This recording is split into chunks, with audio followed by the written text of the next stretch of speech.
Yo te damos gracias esta noche. Amén.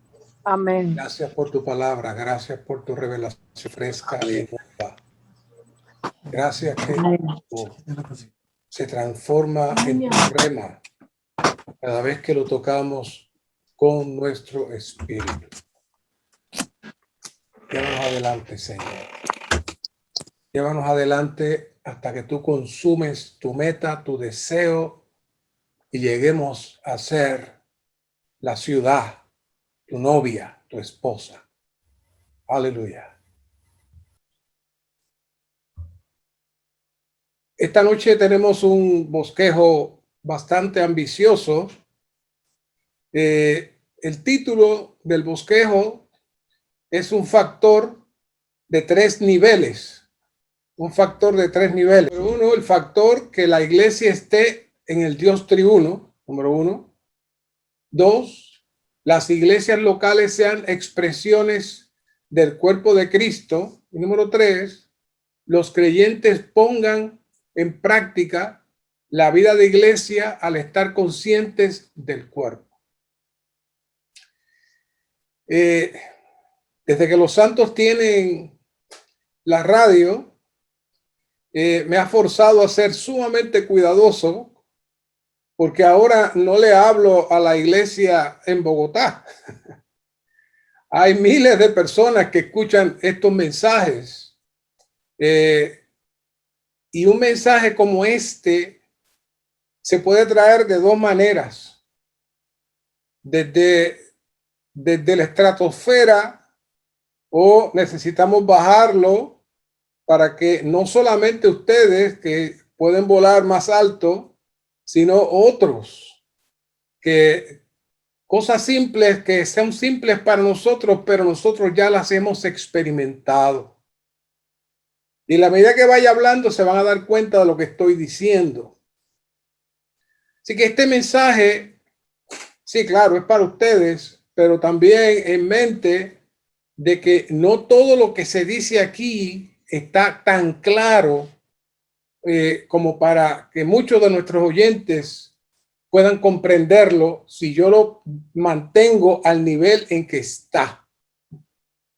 Un ejemplo, el título nada más, que son 3 números romanos que están ampliados en este bosquejo, que la iglesia esté en el Dios triuno. Que la iglesia esté en el Dios triuno. Solamente considerar lo que muchas personas piensan por iglesia y lo que las personas entienden que es el Dios triuno y cómo una iglesia está dentro del Dios triuno. Imagínense. Que las iglesias locales sean expresiones del cuerpo de Cristo. ¿Qué son iglesias locales para muchas personas cuando escuchan estas palabras? Para nosotros es algo sencillo. Pero que las iglesias locales sean expresiones del cuerpo de Cristo. Imagínense que usted nunca ha escuchado esa expresión antes. ¿Qué usted pensaría? Y luego que los creyentes pongan en práctica la vida de iglesia al estar conscientes del cuerpo. Hermanos, para nosotros es claro, pero no crea que es tan sencillo. Así que mi meta, como un ejercicio para mí y para ustedes, y para beneficio de muchos miles de oyentes que sé que escuchan este mensaje, que Radio Recobro Bogotá lo transmite por lo menos 14 veces en una semana. Así que imagínense cuántas personas pueden escuchar estas palabras. Debo ser muy cuidadoso y debo ser bien detallado para que esta revelación le llegue a todo el mundo. Esa es mi meta, que esta revelación le llegue a todo el mundo. Así que tomando el primer número romano, que la iglesia esté en el Dios triuno, vamos a comenzar con algo bien básico y vamos a seguir profundizando y entrando como si fuera una operación que estamos haciendo y vamos trabajando todas las partes poco a poco hasta que finalmente podemos llegar al final. La palabra iglesia, todos conocemos que viene del griego eclesia, Y la dijo el Señor en Mateo 16:18, la parte B, donde dice, hablándole a Pedro, sobre esta roca edificaré mi iglesia. Tengo que decirle que esta es la profecía más profunda y con menos palabras que se ha dicho en toda la Biblia, y que al día de hoy todavía está por abrirse más, y que es una incógnita para muchos, y otros piensan que la saben, pero no es así. Todo el mundo puede saber, puede pensar que sabe lo que es la iglesia, lo que sabe, pueden saber o creer que sabe lo que es edificar, pero vamos a ver. Y luego entonces llegaremos a nuestras conclusiones. Así que lo primero que el Señor está diciendo aquí es, cuando dice, yo edificaré mi iglesia, si traducimos directamente del griego, significa, yo voy a edificar a los que estoy llamando a salir. Ahí hay un cambio ya. Yo voy a edificar a los que estoy llamando a salir. Hay una gran congregación que está saliendo y yo la voy a edificar. Pero el término edificar ahí se utiliza desde la perspectiva de una construcción. El Señor va a tomar a esas personas y las va a edificar.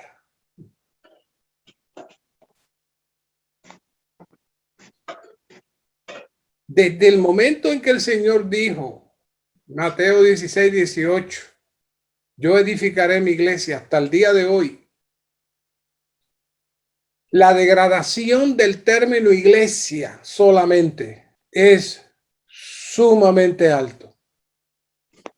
Sumamente alto. Es la expresión que está en todos los idiomas. Todo el mundo puede hablar de la iglesia, pero realmente conocemos lo que el Señor estaba diciendo.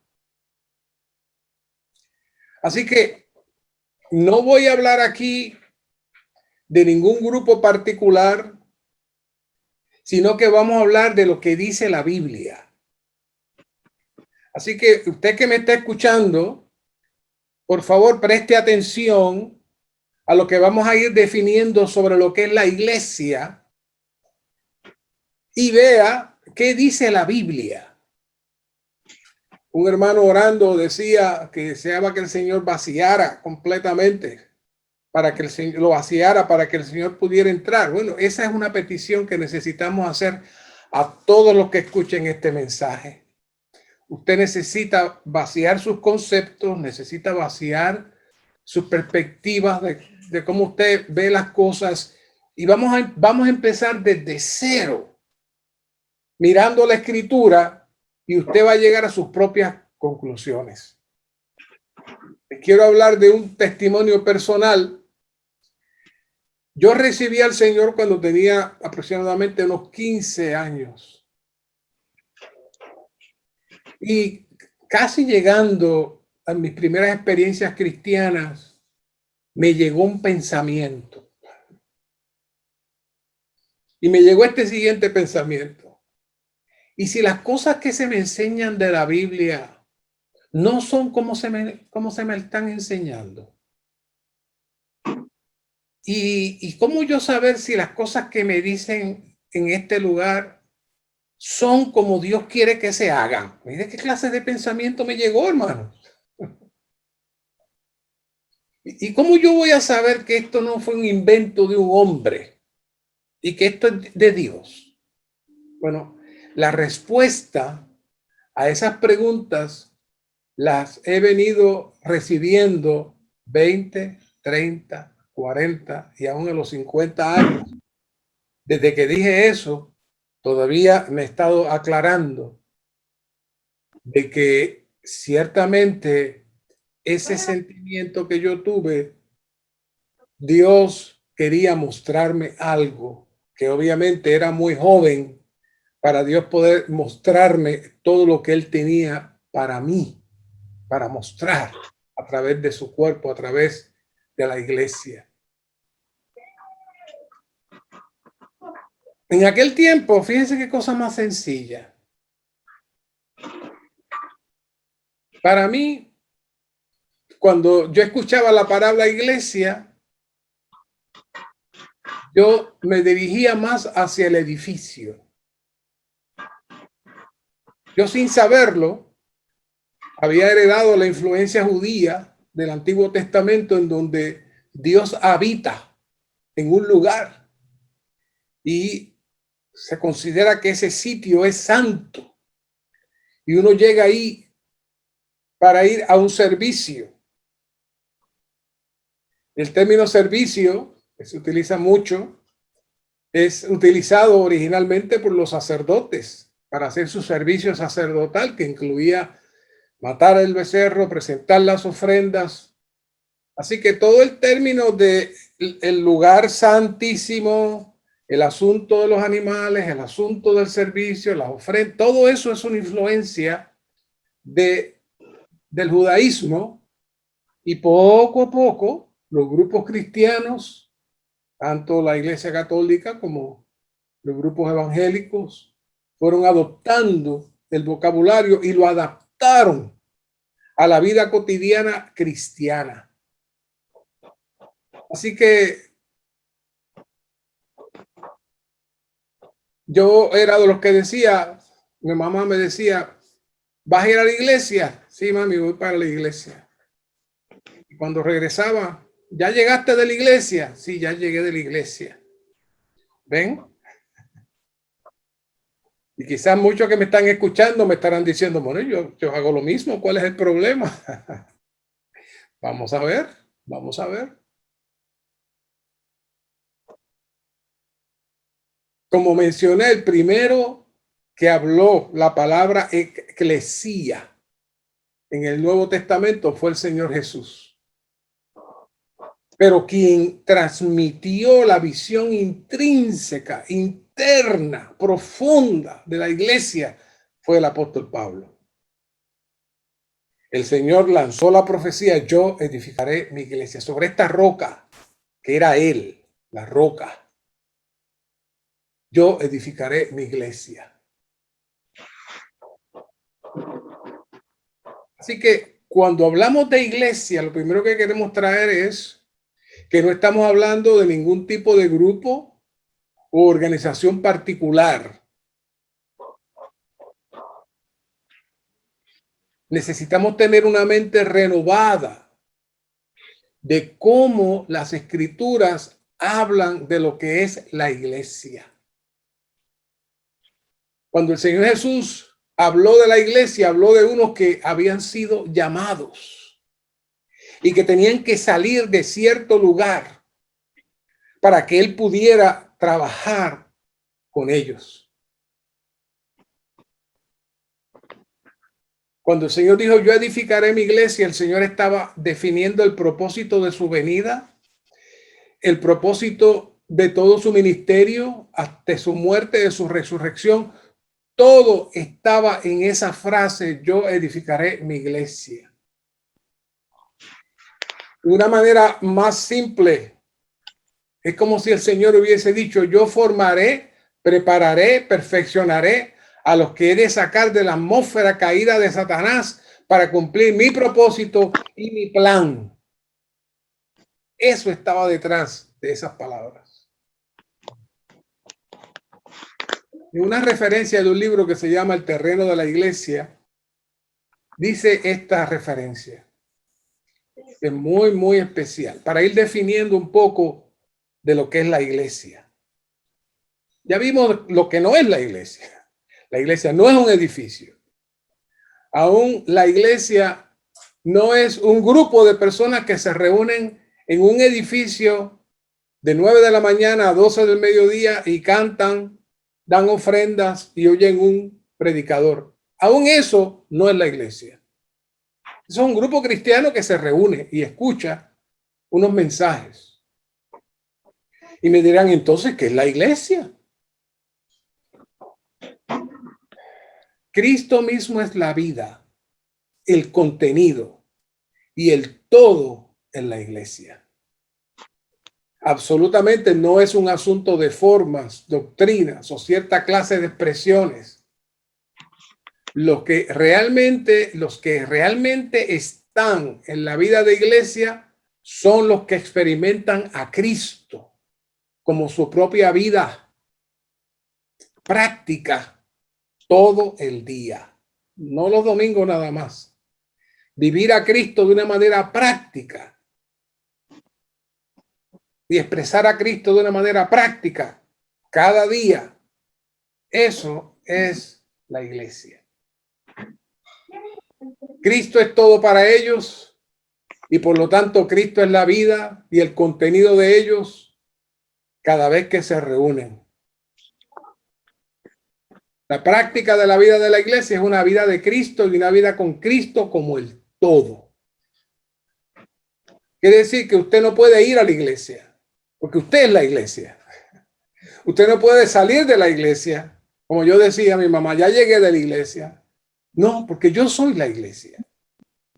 Y el vivir de Cristo en mí, individual, es el vivir que se hace un vivir corporativo de todos aquellos que vivimos igual y de todos aquellos que tenemos a Cristo como nuestra vida y como nuestro centro. Y cuando nos juntamos, entonces la iglesia se junta, los llamados a salir fuera, ahora están afuera disfrutando el vivir de Cristo. Ese es el principio, este asunto de lo que es la iglesia.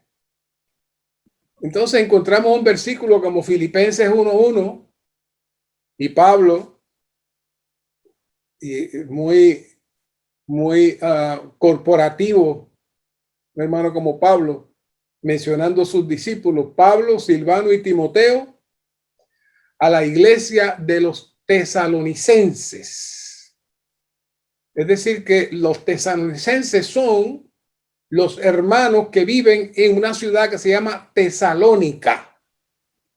Así que hay una iglesia en esa ciudad que se llama Tesalónica y Pablo le llama a los hermanos que están en Tesalónica tesalonicenses y dice a la iglesia, que son los hermanos que están viviendo el vivir de Cristo, de los tesalonicenses en Dios Padre y en el Señor Jesucristo.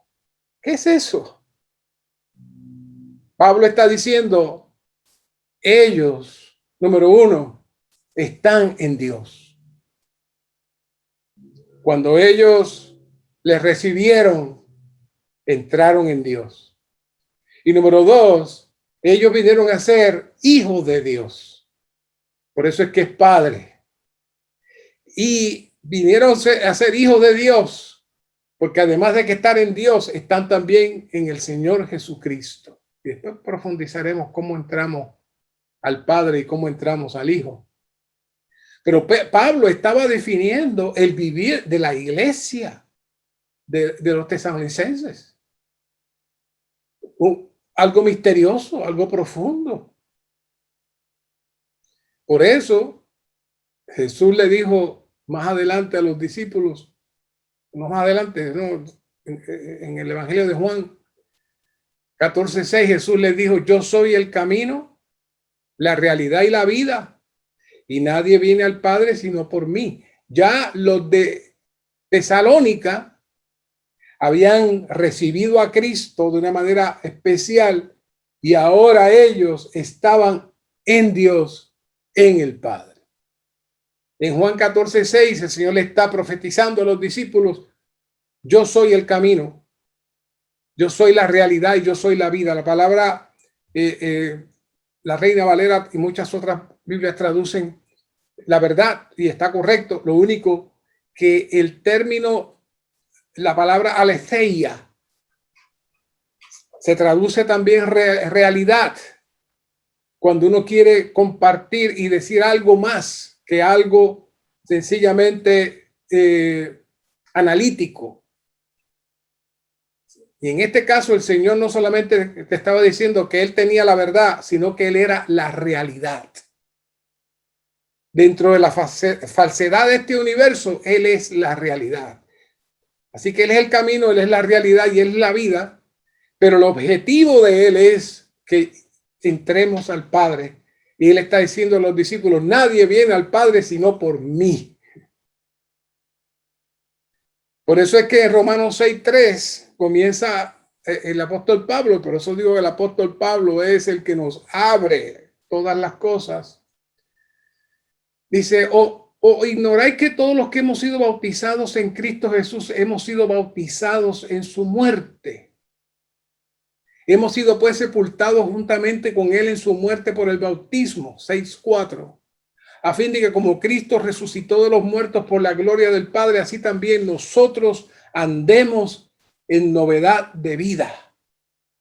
Porque si siendo injertados en él hemos crecido juntamente con él en la semejanza de su muerte, ciertamente también lo seremos en la semejanza de su resurrección. Sabiendo esto, que nuestro viejo hombre fue crucificado juntamente con él, para que el cuerpo de pecado sea anulado, a fin de que no sirvamos más el pecado como esclavos. ¿Qué es todo eso? Eso es entrar a la iglesia. Cuando recibimos al Señor, creemos y somos bautizados, no estamos entrando en el agua. Espiritualmente estamos siendo uno con Cristo. Y nos hacemos uno con su muerte y nos hacemos uno con su resurrección para que entremos a vivir en él. Y entonces somos injertados. La planta o el fruto que no servía se injerta en Cristo y de una manera antinatural comienza el árbol bueno a transformar el árbol malo. Y esa es nuestra vida cristiana. Eso es entrar a la iglesia. Esa dinámica del proceso de Cristo impartirse en nosotros, eso es el aspecto intrínseco de la iglesia. Si usted no está participando de esa dimensión, usted estará en algún buen lugar, pero no está en la iglesia.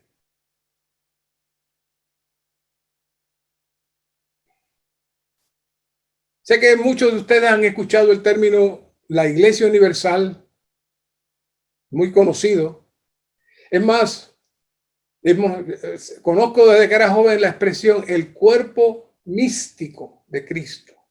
Todos pertenecemos al cuerpo místico de Cristo. La palabra místico lo que significa es misterioso, poco conocido.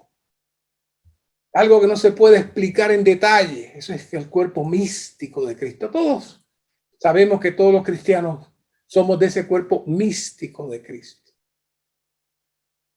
Pero yo prefiero utilizar la palabra universal.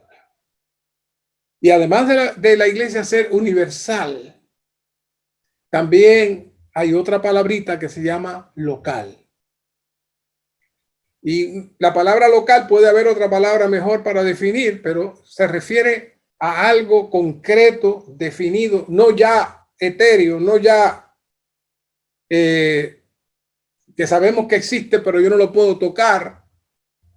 Pero la iglesia es universal porque compone a todos los salvos, pero también tiene un aspecto físico donde usted puede llegar y puede tocar y puede ver. Pero vamos a trabajar primero cómo Pablo define la iglesia universal. Efesios 1:19 dice, ¿y cuál la supereminente grandeza de su poder para con nosotros, los que creemos, según la operación del poder de su fuerza? ¿Saben cuál es el poder de la fuerza? El poder de resurrección.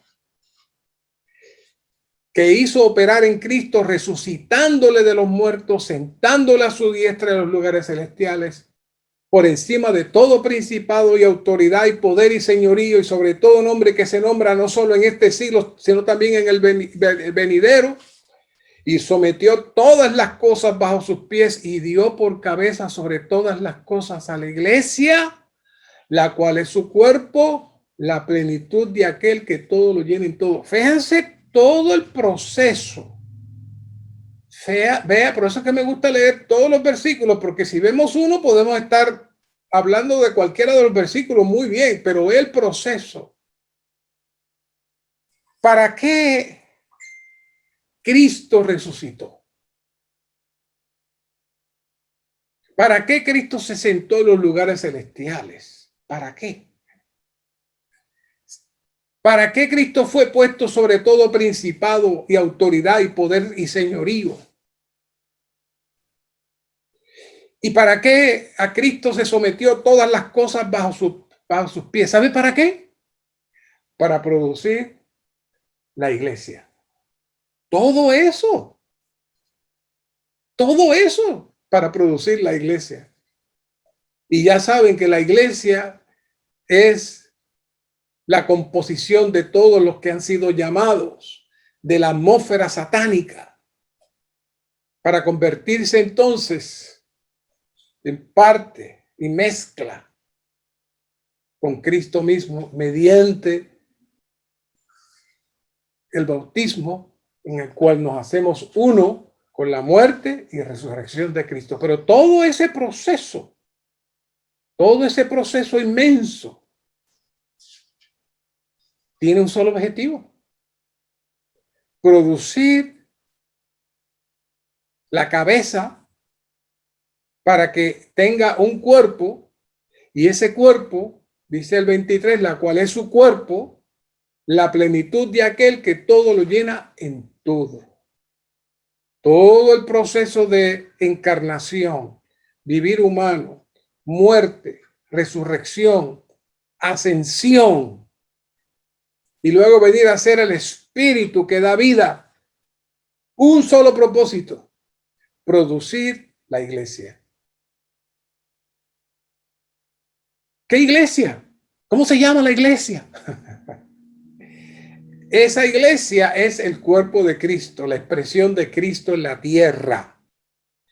Y los que estamos dispuestos a participar de su muerte y de su resurrección mediante el bautismo y mediante el vivir en nosotros, pertenecemos a esa iglesia. Usted no puede ir y decir, mire, anóteme que voy a ser miembro de la iglesia suya, de esa que está hablando ese hermano ahí. No hay lugar que usted pueda anotarse.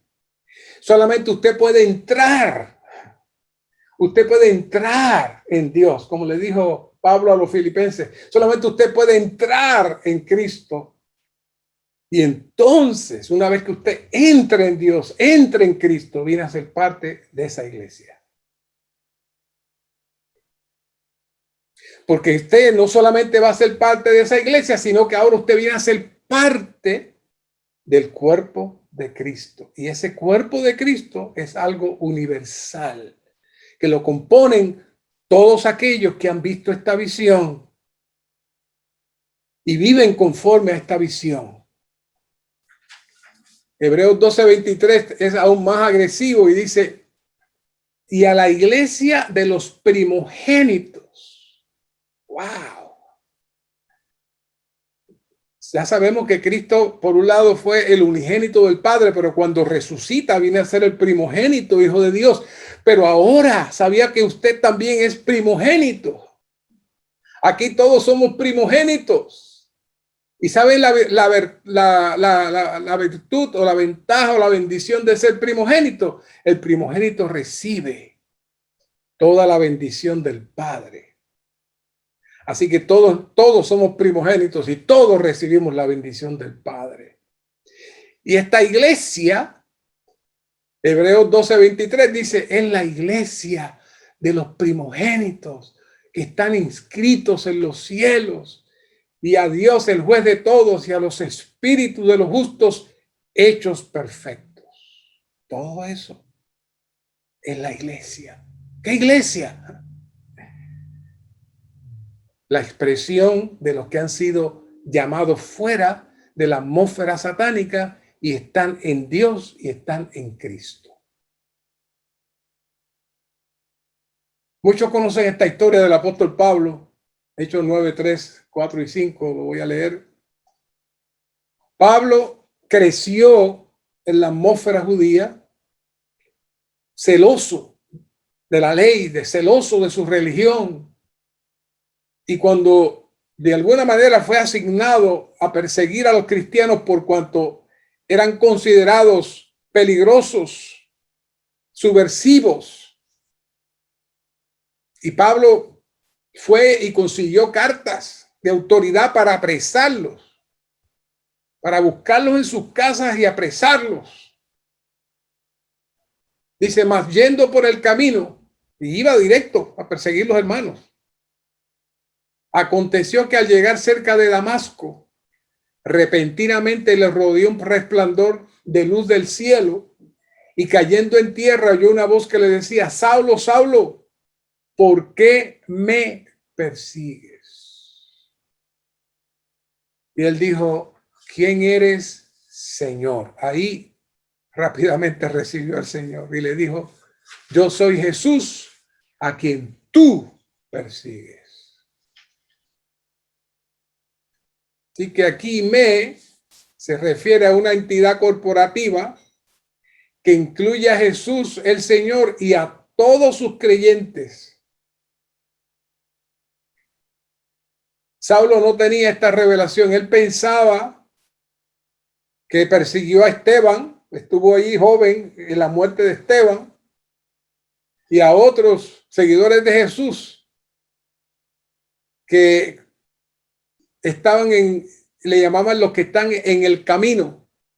Y él iba buscando a todos esos, y él consideraba que ellos estaban en una herejía en contra de Dios.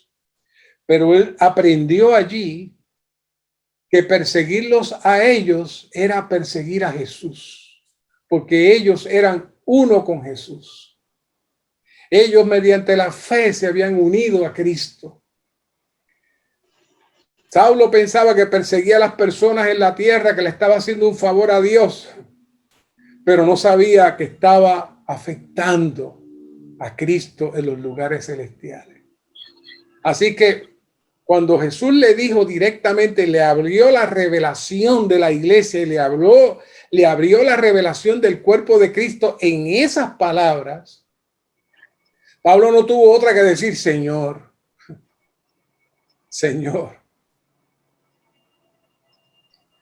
Así que recibiendo Pablo esa revelación maravillosa, con ese me persigues, eso causó definitivamente un impacto en su vida, su ministerio, y entró Pablo entonces a ser parte de ese cuerpo y de ese me. Y él entonces fue el perseguido y sufrió por causa de aquel que él vio y entró dentro de él. Qué maravilloso es esta visión de la iglesia. Así que no estoy hablando de instituciones, no estoy hablando de organizaciones, estoy hablando de algo que la Biblia presenta y revela y define como el cuerpo de Cristo, la iglesia. Algo que usted puede entrar y usted puede participar y usted puede recibir dentro de usted. Esa es la expresión universal. Ahora vamos a hablar un poquito de la expresión local. Con la expresión universal usualmente no hay mucho problema. La expresión local es mucho más desconocida y mucho más distorsionada.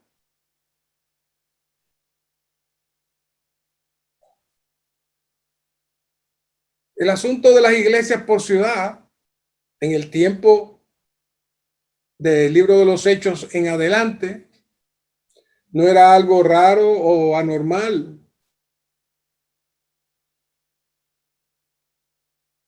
vimos lo que era una iglesia en el Nuevo Testamento. Recibir a Jesús, entrar en Jesús, vivir a Jesús. Así que cuando Pablo le escribe una carta a los Corintios, define en esa introducción nuevamente lo que es la iglesia. Pero aquí en esta introducción, Pablo habla de muchas cosas que necesitamos detenernos. Primera de Corintios 1:2 dice, a la iglesia de Dios, número 1. La iglesia no es de ninguna denominación, no es de ninguna organización. La iglesia no es de ningún hombre, no es de ninguna persona. La iglesia es de Dios.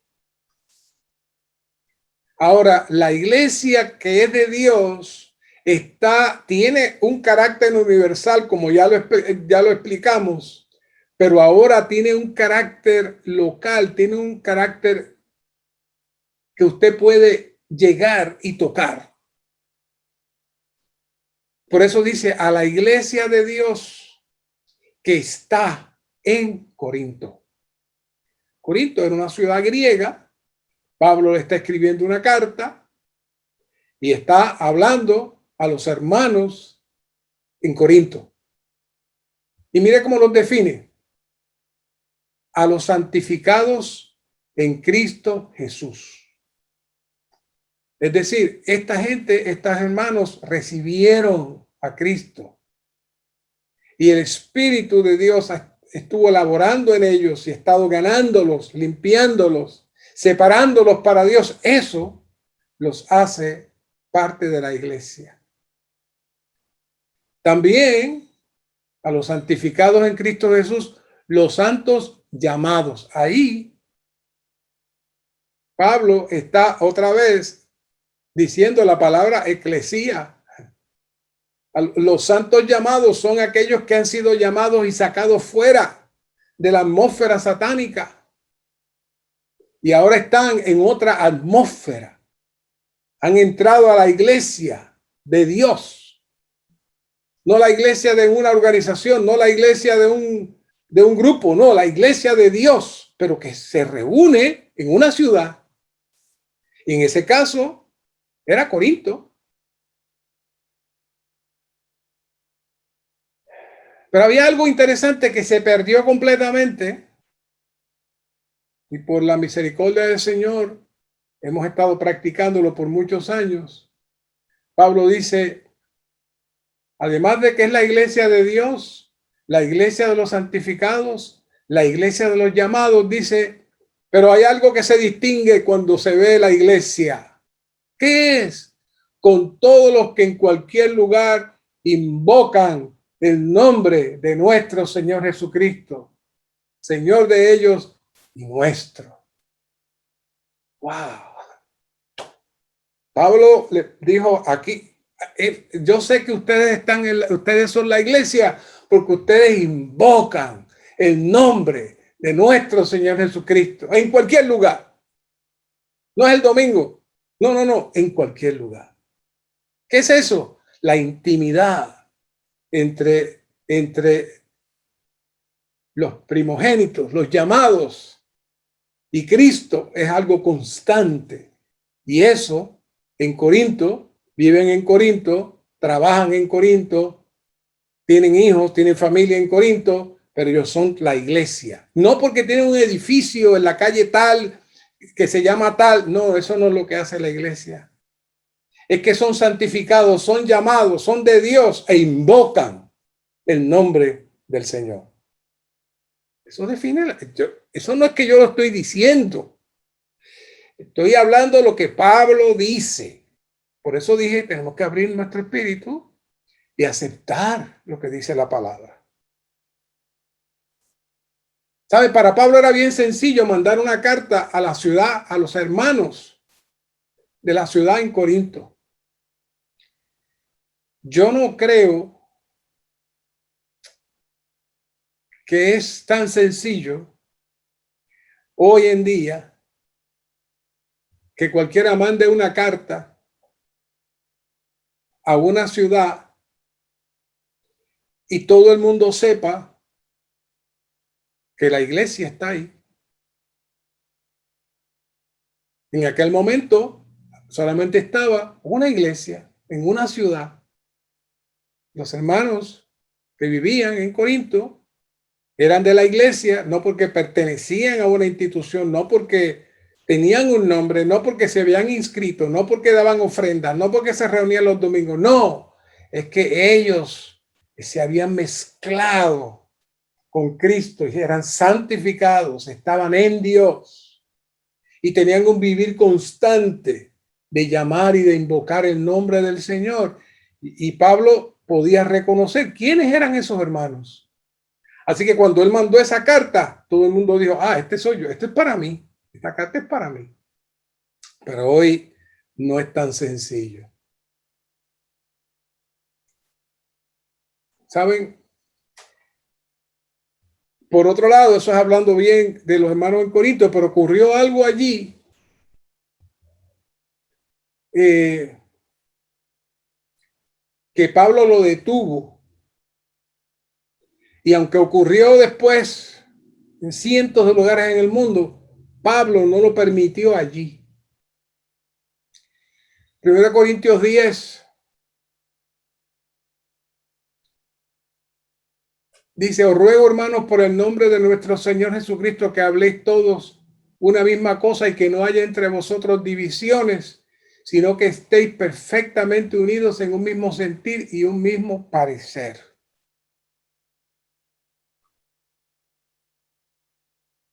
Vamos al punto 11. Porque he sido informado acerca de vosotros, hermanos míos, por lo de la casa de Cloé, que hay entre vosotros contiendas. Quiere decir que cada uno de vosotros dice, yo soy de Pablo, y yo de Apolo, y yo de Cefas, y yo de Cristo.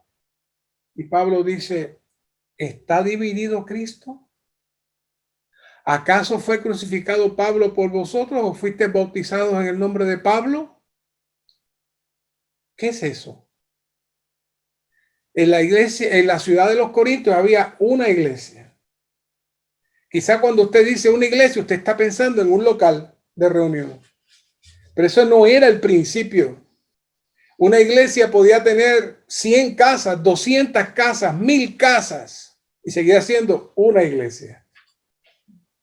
Y como era una sola iglesia en una sola ciudad, Pablo podía mandar una carta a los hermanos en Corinto porque no había 2 iglesias, no habían 3 iglesias, no habían 20 iglesias, no habían 50, 100 iglesias, no había una iglesia. Ese es el principio bíblico. Y sabe, el enemigo trató de romper eso. Y comenzaron a tener problemas entre ellos. Y dijeron, mira, yo a quien oigo es a Pablo. Y otro dijo, ah, no, pues yo a Apolos, porque Apolos fue primero, predicó el evangelio, y luego Pablo fue y fortaleció la iglesia. Y también fue otro hermano, Cefas. Y después dijo, bueno, yo ni Pablo, ni Cefas, yo Cristo, yo soy el más espiritual aquí. Pero no quiero saber nada con ustedes tampoco. ¿Y qué dice Pablo? ¿Está dividido Cristo? Ahora yo le pregunto a ustedes, si Cristo va a nuestras ciudades hoy y pregunta por la iglesia en tal ciudad, dígame la ciudad, la que usted diga, y el Cristo dice, quiero visitar los hermanos de la iglesia en tal ciudad. Yo no quiero mencionar ciudad para evitar problemas. Podremos decirle, sí, Señor, aquí hay una iglesia. Una sola iglesia que no está dividida. ¿Podremos decirle eso? Muchas veces no. Es el anhelo del Señor que el Señor levante su iglesia en medio de la división. ¿Qué hubiese pasado si Pablo no hubiese estado allí en Corinto? Si no hubiese habido un ministerio como él, con una visión de que las divisiones y los grupos separados no se permitían. ¿Qué hubiese pasado? Se hubiese Pablo llevado la sorpresa después de un viaje y regresar, que de momento dice, hermano, qué bueno. Pues mira, aquí tenemos la iglesia de Pablo. ¿Qué? Sí, así le pusimos, la iglesia de Pablo. Oh, wow. Y saben, allí está la iglesia de Apolos también, y está la iglesia de Cefas, y hay una que se llama la iglesia de Cristo. Suena bien esa, ¿no? Pablo hubiese dicho, pero ¿acaso está dividido Cristo? ¿Qué les pasa a ustedes? Eso no se puede permitir. Eso lo hubiese dicho Pablo. Hoy Pablo estaría gritando, ¿qué ha pasado aquí? ¿Por qué están todos los hermanos separados por nombres en una misma ciudad? Esto no se hace. Esto es dividir el cuerpo de Cristo. Lo que hoy vemos como normal, para Pablo, es completamente anormal. No lo digo yo. Está aquí, 1 Corintios 1, 11, 12 y 13. En muchas ocasiones le he preguntado yo a las personas, ¿cuál fue la primera iglesia? ¿Y cómo se llamó? Es sorprendente las contestaciones que las personas me dan. No las voy a decir para no exponer, pero es sorprendente. Pero yo le voy a contestar cuál fue la primera iglesia y cómo se llamó. Hechos 8:1 dice, y Saulo consentía en su muerte. Todavía Saulo no había entrado en Cristo, estaba fuera de la iglesia. Y dice, en aquel día hubo una gran persecución contra la iglesia que estaba en Jerusalén. ¿Cuál fue la primera iglesia? La iglesia en Jerusalén. ¿Quiénes eran ellos? Ellos habían recibido al Señor como su vida, habían entrado a participar de la vida divina y por estar viviendo en Jerusalén, pues eran los llamados fuera que viven en la ciudad de Jerusalén, por eso se llama la iglesia. La iglesia no es el edificio, no es el nombre, no es el grupo, no es la organización, es los que viven Cristo en esa ciudad, son la iglesia. No es algo completamente diferente a lo que hemos escuchado toda la vida, sí lo es. Así que esta iglesia no es que tenía un nombre, es que la iglesia era los hermanos que vivían en Jerusalén y en este caso fueron perseguidos. El enemigo no estaba contento. Y en el Nuevo Testamento corre este principio por todos los lugares. Hechos 13:1. Había entonces la iglesia que estaba en Antioquía. Antioquía es una ciudad. Corinto, una ciudad grandísima. Jerusalén, una ciudad grandísima. Pero ¿por qué no dice las iglesias que estaban en Jerusalén? Ni dice las iglesias que estaban en Antioquía. Él dice la iglesia. ¿Por qué? Porque aunque hubiesen 100 o 200 reuniones, por ejemplo, en Jerusalén fácilmente pueden haber habido 100, 200 reuniones, porque de la primera vez nada más se convirtieron 3,000 y después 5,000. Dice que se reunían por las casas. No dice que dijeron, bueno, vamos a levantar fondos y vamos a hacer un edificio para acomodar a esta gente. No, eso no fue lo que pasó. Ellos se reunieron de casa en casa y partían el pan en las casas y estaban entonces repitiendo la palabra de los apóstoles. Esa es la iglesia normal. Estaban viviendo a Cristo, invocando el nombre del Señor, viviendo el Señor. Lo mismo pasó en Antioquía. Y lo mismo pasó en Jerusalén y lo mismo pasó en Corinto. Era una iglesia por ciudad.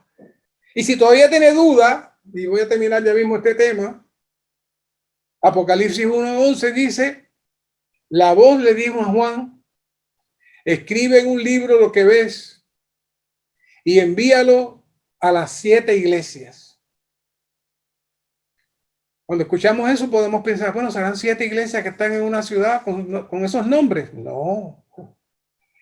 Una iglesia por ciudad. No importa cuántas personas haya ahí, es una iglesia por ciudad. Porque si se monta más de una, se divide, como dijo Pablo a los corintios, que no se lo permitió. Así que eran 7 iglesias, eran 7 ciudades: Éfeso, Esmirna, Pérgamo, Tiatira, Sardis, Filadelfia y la Odisea.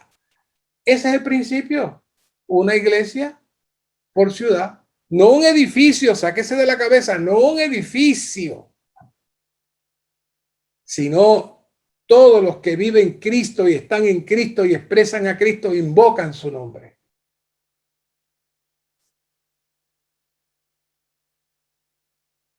Claro está que no hay una ciudad en esos tiempos, ni aún en los tiempos de Juan, que ya es la postrimería de la iglesia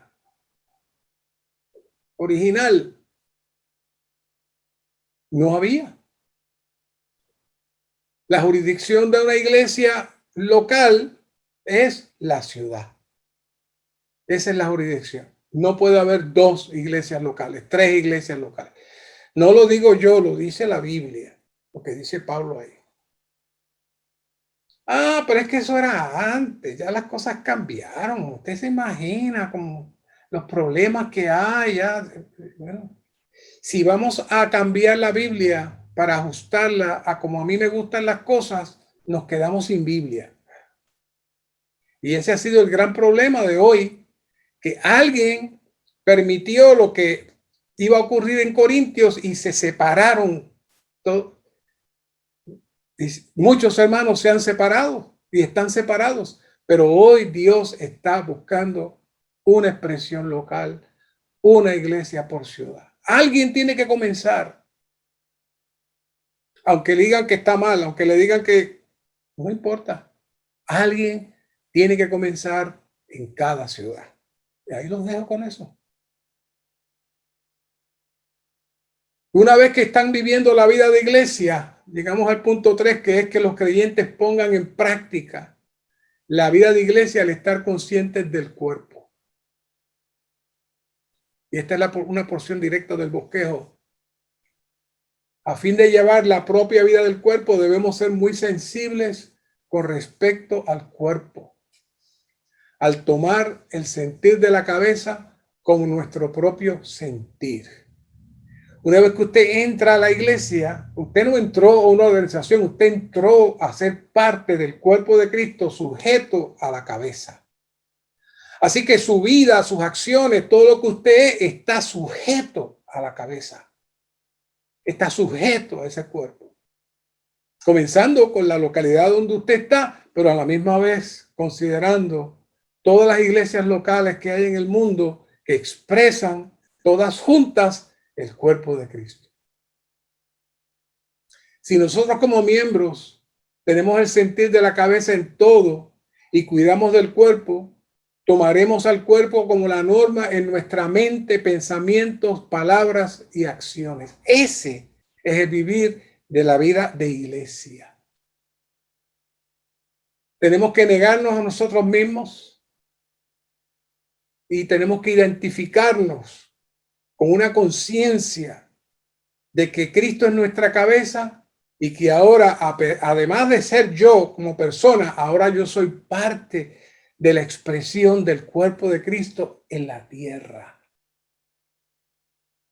Entonces, si hacemos esto, la vida que llevaremos será la vida del cuerpo y el Señor obtendrá la expresión de su cuerpo en la tierra.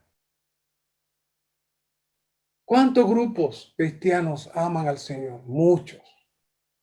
Pero ¿cuántos están seriamente preocupados que el Señor tenga la expresión de su cuerpo en la tierra? Que se cumpla Efesios, de que estamos sujetos todos. Y cuando digo todos, son todos. Todos los que han recibido al Señor, estemos sujetos a una cabeza, no a una organización, no a un sistema, a una cabeza, a Cristo. Así que todo lo que hagamos necesitamos tener una seria consideración del cuerpo. No debemos hacer nada sin tener en cuenta al cuerpo. ¿Y dónde está el cuerpo? El cuerpo Hay una expresión universal que ya se expliqué, que contiene a Cristo, expresa a Cristo, y todos entramos en Cristo cuando lo recibimos, pero hay una expresión que se da en cada ciudad. Y la porción que le haya tocado vivir a usted, o si usted aspira a vivir esa vida, busque una ciudad donde se viva este vivir de la cabeza y el cuerpo y una expresión fuera de división en una ciudad. Por eso con todo lo que hagamos necesitamos considerar el cuerpo, de cómo se sentirá el cuerpo, cómo se sentirán el resto de los hermanos con mis acciones, con lo que yo hago. Entonces mi comportamiento, mi vivir va a depender del grado de cuánto yo he visto el cuerpo. Es posible que usted haya llegado al lugar donde diga, no, nosotros ya tenemos una iglesia local, no estamos en división, estamos aquí, tenemos de todo, esto es maravilloso. Pero verdaderamente todo el mundo está mal allá afuera. Nosotros no queremos tener comunión con nadie. Nosotros hacemos las cosas aquí, nosotros solitos. Bueno, imagínense que la mano suya un día por la mañana esté moviéndose sola y usted trate de aguantarse la mano y no puede. Y usted dice, ¿pero qué le pasa a la mano? Y la mano le dice, ya yo me cansé de estar conectado contigo. Yo voy a hacer mis propias cosas. No me molestes. ¿Qué utilidad va a tener esa mano haciendo sus propias cosas? Ninguna.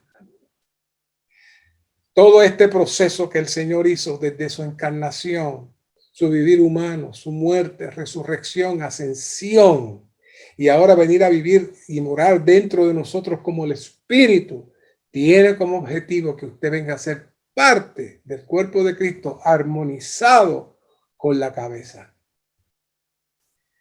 Mientras estemos en ese principio, nos guardaremos de no caer en ser una secta, una división, un grupo particular. Y el Señor podrá tener su objetivo en esta tierra. Así que damos gracias al Señor por esta palabra y esperamos que tanto los santos locales como todas las personas que la han de escuchar durante estos próximos días tengan una consideración seria sobre lo que es la iglesia, lo que es el deseo de Dios y lo que es el cuerpo de Cristo. Gracias, Señor, por tu palabra. Gracias, Señor, por tu revelación fresca. Abre tu visión a nosotros y muéstrate a todos los oyentes, a todos los que escuchan este mensaje, que arde el corazón de ellos para buscar la realidad de la vida de iglesia. Gracias, Señor. Amén.